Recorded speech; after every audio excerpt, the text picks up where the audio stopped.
శ్రీ మహాగణాధిపతయే నమః, శ్రీమాత్రే నమః. మాచిరాజ్ భక్తి ప్రేక్షకులందరికీ నమస్కారం.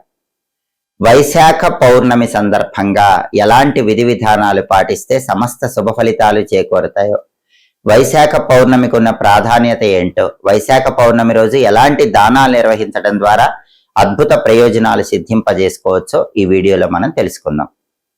వైశాఖ మాసంలో వచ్చే పౌర్ణమి తిథిని మహావైశాఖి అనే పేరుతో పిలుస్తారు. ఇది చాలా శక్తివంతమైన రోజు.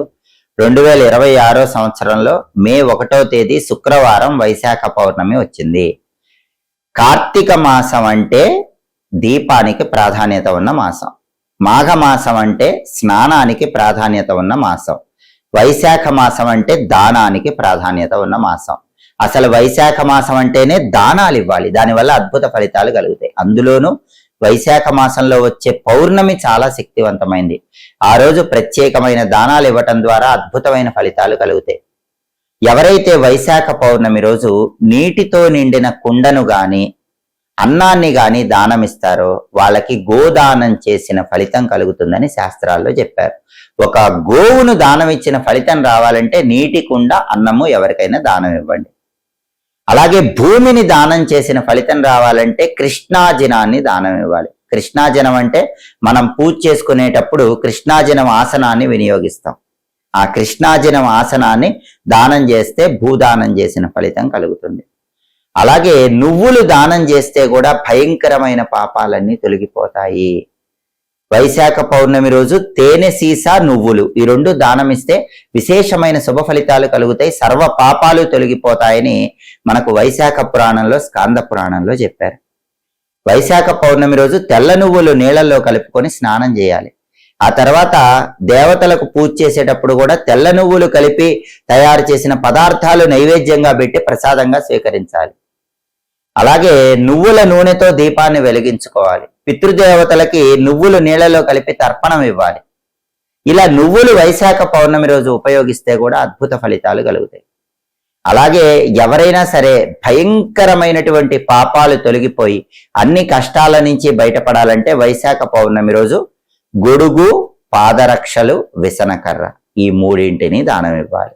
దానివల్ల సమస్త శుభ ఫలితాలను సిద్ధింపజేసుకోవచ్చు. వీటిలో ఏ దానాలు ఇచ్చినా కూడా వైశాఖ పౌర్ణమి రోజు అమోఘమైన శుభ ఫలితాలు చేకూరతాయి. ఈ వైశాఖ పౌర్ణమిని మహావైశాఖి అంటారు కాబట్టి సముద్ర స్నానం చేస్తే మంచిది. దృష్టి దోషాలు, నరపీడ, శత్రుబాధల నుంచి బయటపడవచ్చు. అలాగే వైశాఖ పౌర్ణమి రోజు రావి చెట్టుకు ప్రదక్షిణలు చేయటం ద్వారా శని దోషాలు, గురుగ్రహ దోషాలు తొలగిపోతాయని వైశాఖ పురాణంలో చెప్పారు. కాబట్టి ఎవరైనా ఏలినాటి శని, అష్టమ శని, అర్ధాష్టమ శని ఇలా గోచార పరంగా గాని, జాతకంలో శని మహాదశ పరంగా గాని ఇబ్బందులు పడుతున్నా, ఎవరికైనా జాతకంలో గురుబలం తక్కువ ఉండటం వల్ల ధనపరంగా ఇబ్బందులు పడుతున్నా ఈ మహావైశాఖి వైశాఖ పౌర్ణమి రోజు రావి చెట్టుకు ప్రదక్షిణలు చేయండి. రావి చెట్టు దగ్గర దీపాన్ని వెలిగించుకోండి. అమోఘమైన శుభ ఫలితాలు కలుగుతాయి. ఇన్ని విధి విధానాలు పాటించడంతో పాటుగా వైశాఖ పౌర్ణమి రోజు విష్ణు ఆలయ దర్శనం చేయటం ద్వారా కూడా విశేషమైన ప్రయోజనాలు సిద్ధింపజేసుకోవచ్చు. అలాగే వైశాఖ పౌర్ణమికి ఇంకొక ప్రత్యేకత ఉంది. ఆ ప్రత్యేకత ఏంటంటే సంపద్ గౌరీ వ్రతం అని ఒక వ్రతం చేస్తారు. అంటే సంపదల కోసం గౌరీదేవిని పూజించే రోజు వైశాఖ పౌర్ణమి. ఆ సంపద్ గౌరీ వ్రతం ఎలా చేయాలంటే ఇంట్లో ఆడవాళ్ళు 5 దారపు పోగులు తీసుకొని వాటికి పసుపు రాసి 5 చోట్ల ముళ్ళు వేసి 5 దారపు పోగులతో చేసిన ఆ తోరాన్ని కుడి చేతికి కట్టుకోవాలి. తమలపాకులో పసుపు ముద్ద పెట్టి గౌరీ స్వరూపంగా భావించి అక్షింతలతో, పుష్పాలతో పూజ చేస్తూ గౌరీదేవి 108 నామాలు చదవాలి. ఆ తర్వాత హారతి ఇచ్చి పులగం గాని, బూరెలు గాని నైవేద్యంగా సమర్పించాలి. ఆ తర్వాత 5 ముత్తైదువులను ఇంటికి పిలిచి 5 ముత్తైదువులకి తాంబూలంలో ఈ పులగం గాని, బూరెలు గాని ఉంచి తాంబూల వాయనం ఇవ్వాలి. దీన్ని సంపత్ గౌరీ వ్రతము అనే పేరుతో పిలుస్తారు. ఇది వైశాఖ పౌర్ణమి రోజు చేసుకుంటే చాలా మంచిది. గౌరీదేవి అనుగ్రహం ఇంటిల్లిపాదికి కలుగుతుంది, సంపదలు లభిస్తాయి. అందుకే దీన్ని సంపత్ గౌరీ వ్రతం అనే పేరుతో పిలుస్తారు. అలాగే వైశాఖ పౌర్ణమికి ఇంకొక ప్రత్యేకత కూడా ఉంది. దీన్ని కూర్మ జయంతిగా మనం జరుపుకుంటాం. అంటే శ్రీ మహావిష్ణువు కూర్మ రూపంలో అవతరించిన రోజు వైశాఖ పౌర్ణమి. అందుకే కూర్మ జయంతి అనే పేరుతో కూర్మ రూపంలో ఉన్న విష్ణువుని మనం దర్శనం చేసుకుంటాం. వైశాఖ పౌర్ణమి రోజు శ్రీకూర్మం క్షేత్రానికి వెళ్ళి కూర్మనాథ స్వామి వారిని దర్శనం చేసుకుంటే అద్భుత ఫలితాలు కలుగుతాయి. అయితే శ్రీకూర్మం వెళ్ళి అక్కడ కూర్మనాథ స్వామిని దర్శనం చేసుకోలేని వాళ్ళు ఇంట్లో దీపం పెట్టాక ఓం నమో భగవతే కుం కూర్మాయ ధరాధర దురంధరాయ నమః అనే మంత్రాన్ని కనీసం 21 సార్లు చదువుకోండి. కూర్మ రూపంలో ఉన్న విష్ణుమూర్తి అనుగ్రహం కలుగుతుంది. భూలాభం, గృహలాభం ఇవన్నీ పొందవచ్చు. సొంతింటికల సాంకారం చేసుకోవాలంటే ఈ వైశాఖ పౌర్ణమి కూర్మ జయంతి రోజు ఈ కూర్మ మంత్రం చదువుకోవాలి. ఓం నమో భగవతే కుం కూర్మాయ ధరాధర దురంధరాయ నమః. అలాగే వీలైతే శ్రీకూర్మం క్షేత్రానికి వెళ్ళి స్వామిని దర్శనం చేసుకుంటే చాలా మంచిది. శ్రీకూర్మం క్షేత్రంలో అద్భుతమైన రహస్యాలు ఉన్నాయి. ఆ అద్భుతమైన రహస్యాల్లో మొట్టమొదటి రహస్యం ఏంటంటే, ఒకప్పుడు శ్రీకూర్మంలో కూర్మనాథ స్వామిని శివలింగం అనుకొని భ్రమించి పూజలు చేస్తూ ఉండేవాళ్ళు. అయితే శ్రీమద్ రామానుజాచార్యుల వారు తీర్థయాత్రలు చేస్తూ శ్రీకూర్మం క్షేత్రానికి వచ్చి అక్కడ ఉన్నది పరమేశ్వరుడు కాదని కూర్మనాథ స్వామి అని ఆలయ పెద్దలతో వాదిస్తారు.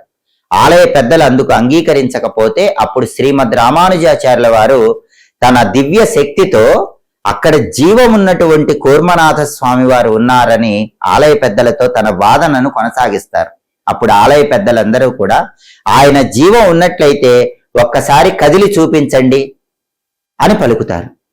అయితే అప్పుడు రామానుజాచార్యుల వారు వెంటనే స్వామివారు తూర్పు దిక్కు వైపు తిరిగి ఉంటే శ్రీకూర్మంలో తాబేలు రూపంలో కూర్మనాథ స్వామివారు ఆలయం వెనక్కి రామానుజాచార్యుల వారు వెళ్లి కూర్మనాథ స్వామి వారిని ధ్యానం చేస్తే ఆలయంలో ఉన్నటువంటి ఆ తాబేలు విగ్రహం, కూర్మ విగ్రహం ఒక్కసారిగా వెనక్కి తిరుగుతుంది. అలా వెనక్కి తిరిగి రామానుజాచార్యుల వారిని చూస్తుంది.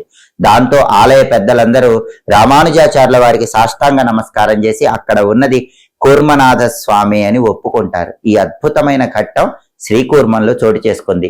దీనికి సంకేతంగానే మనం శ్రీకూర్మం క్షేత్రానికి వెళ్ళినప్పుడు 2 ధ్వజస్తంభాలు దర్శనం చేసుకోవచ్చు. ఆలయం ముందు భాగంలో ఒక ధ్వజస్తంభం కనిపిస్తుంది. అలాగే స్వామివారి రామానుజాచార్యుల వారి భక్తికి మెచ్చి వెనక్కి తిరిగిన దానికి సంకేతంగా ఆలయం వెనుక భాగంలో కూడా ఇంకొక ధ్వజస్తంభం దర్శనం చేసుకోవచ్చు. ఇక్కడ శ్రీకూర్మం క్షేత్రంలో అత్యంత శక్తివంతమైనటువంటి అష్టతీర్థాలు 8 తీర్థాలు ఉన్నాయి. ఆ 8 తీర్థాలు కూడా ఓం నమో నారాయణాయ అనే అష్టాక్షరి మంత్రంలో ఉన్న 8 అక్షరాల శక్తికి సంకేతంగా స్థల పురాణం మనకు తెలియజేస్తుంది. ఈ 8 తీర్థాలలో కూడా శ్వేత పుష్కరిణి తీర్థం అనేది చాలా శక్తివంతమైన తీర్థం. అందుకే శ్రీకూర్మం క్షేత్రానికి వెళ్ళినప్పుడు ఈ శ్వేత పుష్కరిణి తీర్థంలో ఒక్కసారైన స్నానాన్ని ఆచరించాలి. అలా చేయటం ద్వారా జన్మ జన్మల పాపాలన్నీ పటాపంచలు చేసుకోవచ్చు. అంతేకాకుండా ఈ శ్వేత పుష్కరిణి తీర్థంలోనే రామానుజాచార్యుల వారికి అమ్మవార్లతో పాటుగా కేశవ స్వామి వారి విగ్రహం కనిపిస్తే వాటిని రామానుజాచార్యుల వారు తీసుకొచ్చి ఆలయం లోపల ప్రతిష్ఠిస్తారు. అంతటి శక్తివంతమైన తీర్థం శ్వేత పుష్కరిణి తీర్థం. కాబట్టి శ్రీకూర్మం క్షేత్రానికి వెళ్ళినప్పుడు కూర్మ రూపంలో ఉన్న స్వామిని దర్శనం చేసుకోండి. అదేవిధంగా శ్వేత పుష్కరిణి తీర్థంలో తప్పకుండా స్నానం చేయండి. కూర్మ జయంతి వైశాఖ పౌర్ణమి రోజు ఆ క్షేత్రానికి వెళ్ళలేని వాళ్ళు మాత్రం ఇంట్లో కూర్మ మంత్రాన్ని 21 సార్లు జపించుకోవటం ద్వారా కూర్మ రూపంలో ఉన్న విష్ణు కృపకు సులభంగా పాతులకండి. వైశాఖ పౌర్ణమి, కూర్మ జయంతి, సంపద్గౌరి వ్రతం, ఇంత అద్భుతమైన రోజు మే 1 శుక్రవారం. ఈ అవకాశాన్ని సద్వినియోగం చేసుకుని సమస్త శుభ ఫలితాలను సిద్ధింపజేసుకోండి. ఎప్పటికప్పుడు పండుగల పరంగా ఆసక్తికరమైన విశేషాంశాలు తెలుసుకోవాలనుకుంటున్నారా? ఏ పండుగ రోజు ఏ పూజలు చేస్తే అద్భుత ఫలితాలు కలుగుతాయో తెలుసుకోవాలనుకుంటున్నారా? పండుగల సందర్భంగా ఆచరించాల్సిన ముఖ్యమైన విధి విధానాలు, నియమాలు, పండుగల సందర్భంగా చేయకూడని తప్పులు, వీటి గురించి తెలుసుకోవాలనుకుంటున్నారా? అయితే మాచిరాజ్ భక్తి ఛానల్ తప్పకుండా చూడండి. మా వీడియోస్ మీకు నచ్చినట్లయితే మా ఛానల్ లైక్ చేయండి, కామెంట్ చేయండి. మా ఛానల్ వీడియోస్ 10 మంది మిత్రులకు షేర్ చేయండి. మా ఛానల్ సబ్స్క్రైబ్ చేసుకోండి. పక్కన ఉన్న బెల్ సింబల్ నొక్కటం మాత్రం మర్చిపోకండి. సర్వే జనాః సుఖినో భవంతు. స్వస్తి.